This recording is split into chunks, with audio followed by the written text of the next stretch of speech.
Hey, what's up guys, TechTitan here, and I am back again with a brand new video. So before I begin this video, as always, I want to thank you all so much for watching this one. If you enjoy my content, leave a thumbs up. Also, if you haven't subscribed, please go ahead and do so. So yeah, let's just go ahead and jump into today's video. So in today's video, I'm going to be taking a look at the Galaxy Note 5. So I guess I kind of want to make this a series where I look at old flagships which have made it into this kind of the budget world, and let's see if they still stack up. Let's see if they're still any good at all. So I want to see if the Galaxy Note 5 is still a phone that deserves to be in someone's pocket.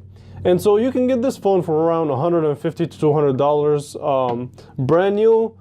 It's gonna be a difficult one to find, but you can definitely get it used or refurbished for that type of price. And I'll try and find some sources where you can buy it from, and I'll leave them in the description below. So yeah, the Galaxy Note 5. Let's start with the design. So this is a 5.7-inch 2560 by 1440 AMOLED screen, and Samsung is known for making one of the best screens out there still to this day.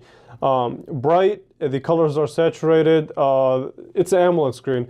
So if you're familiar with this type of screen technology, then you'll know this is pretty much the best in the business. And Samsung is the best in the business when it comes to making screens. And the bezels are, I mean, in 2019 standards, they're big, but back then they're definitely decently small. And on the front, you also have your home button / fingerprint sensor, capacitive back, and a multitasking button. Also, you have your earpiece, your 5-megapixel front-facing camera. It is fairly wide angle, so I'll talk about it too. A unnecessary Samsung logo in my opinion. And yeah, so on the bottom of the phone you have your speaker, your stylus. We'll talk a little bit more about the stylus too. Your headphone jack, as well as a micro USB connector. On the back you have your 16 megapixel with the LED flash, and the camera is pretty good. And again, I'll just discuss it further as we move along with the video. And the phone all around is made out of glass and metal, so glass is still being used in 2019 smartphones, which just goes to show you how premium this phone still is. Now, it doesn't really match 2019 specs. It doesn't have USB-C, it doesn't have shrinking down bezels. Shit, even it still retains the 3.5mm headphone jack, which is pretty much, and even the Galaxy S10 still retains it, so that's pretty cool. On the right hand side you have your power button, and on the left hand side you have your volume up and down, and these are really still tactile, high quality, definitely. Performance. So this particular unit has 64 gigabytes of storage, 4 gigabytes of RAM, an Exynos 7420 chip. While a few years old, this phone still performs like it's supposed to. So opening up the phone app is fast. The contacts app, for example, like Google Chrome too. So doing the daily tasks are really not a problem at all for this phone. So in terms of gaming, if you plan on using heavy demanding games like PUBG or any games basically that require a lot of 3D rendering, this phone is definitely capable of keeping up. However, it will get hot. I don't want to say hot enough to be uncomfortable, but you'll feel it. You'll definitely feel it. So there's that. Now, battery life. This phone has a 3000 milliamp hour battery.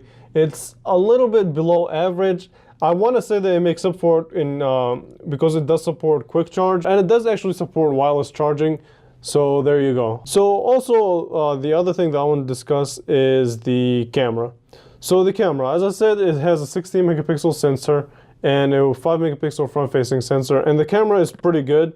I took a couple of sample shots and I'll show you.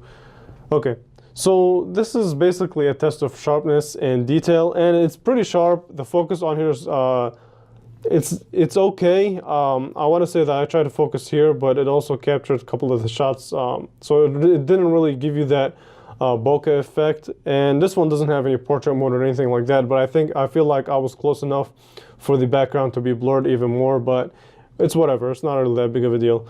And the colors on here are saturated. They're decently sharp, and I wouldn't want to say that they are overly saturated, but some people might like that. So some people might like that. Me, I'm a fan of oversaturated colors. But if you're the one that wants this all natural photo, then I would definitely crank down the saturation if you do like post editing or anything like that. So the dynamic range on here is also pretty good. It does retain detail in the sky. The shadows on the trees are kind of off, but overall, pretty good picture. And the color also, this is another example of how oversaturated the green is. So yeah, I mean, it's oversaturated. That's just what Samsung liked to do back then. And as for the front-facing camera, it is wide angle.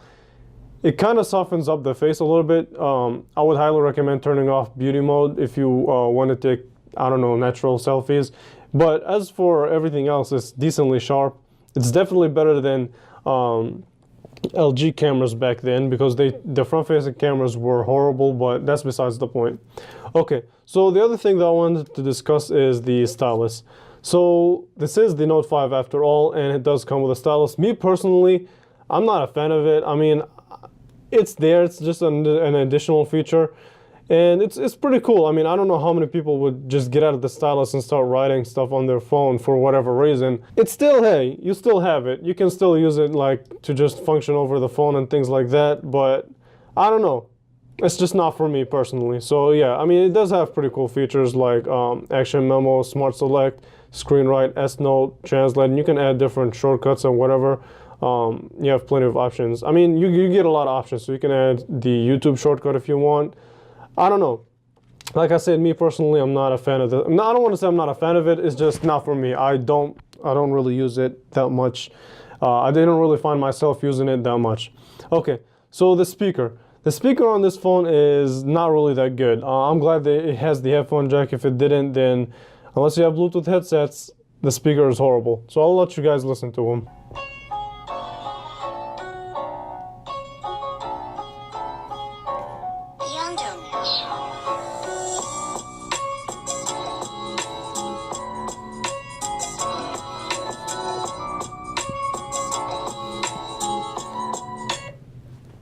Okay, so the speakers lack volume, and they lack, the bass is decent, it's not amazing, and low ends, high ends, mid range are fairly balanced, but it's just missing that volume.